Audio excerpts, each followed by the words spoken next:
بسم اللہ الرحمن الرحیم۔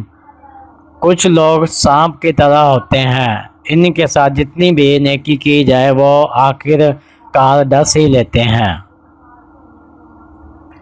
ایک جنگل کے درمیان سے آدمی گزر رہا تھا کہ اس نے ایک سانپ کو جھاڑیوں کے درمیان پھنسا ہوا دیکھا اور اس سانپ نے مدد کی اپیل کی۔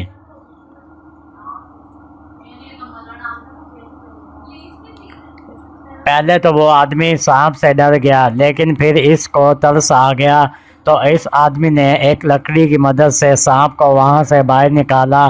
سانپ جھاڑیوں سے باہر نکل کر بہت خوش ہوا۔ سانپ نے باہر آتے ہی کہا، میں تو آپ کو ڈسوں گا۔ اس شخص نے کہا، میں نے تمہارے ساتھ نیکی کی ہے، تم میرے ساتھ بدی کرنا چاہتے ہو؟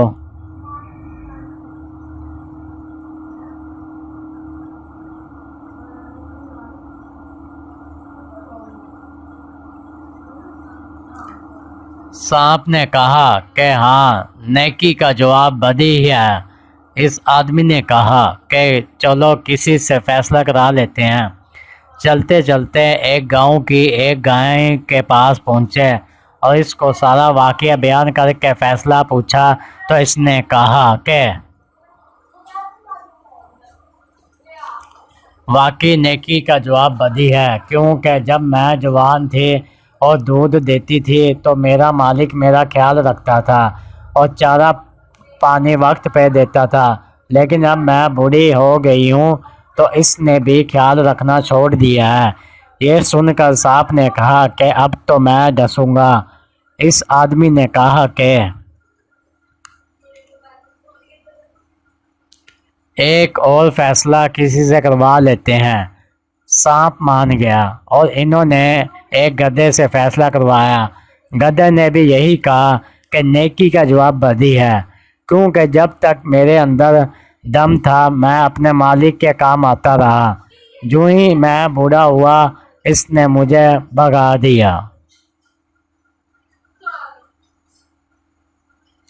سانپ اس شخص کو ڈسنے ہی لگا تھا کہ اس نے منت کر کے کہا کہ ایک آخری موقع دو، اور سانپ کے حق میں 2 فیصلے ہو چکے تھے، اس لیے وہ آخری فیصلہ لینے پر مان گیا۔ اب کی بار وہ دونوں ایک بندر کے پاس گئے اور اسے سارا واقعہ سنا کر کہا کہ فیصلہ کرو۔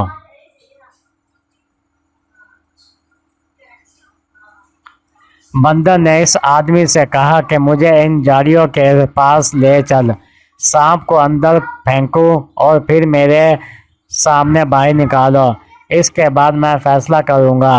وہ تینوں واپس اسی جگہ گئے۔ پھر آدمی نے سانپ کو جھاڑیوں کے اندر پھینک دیا اور پھر باہر نکالنے ہی لگا تھا کہ بندر نے منع کر دیا اور کہا کہ اس کے ساتھ نیکی مت کرو، اس کے مقابل نہیں ہے، یہ اس کے قابل ہی نہیں ہے۔ واضح ہے کہ نیکی کا بدلہ نیکی ہے، کہ کچھ لوگ سانپوں کی طرح ہوتے ہیں جو نیکی کا مطلب نہیں سمجھتے۔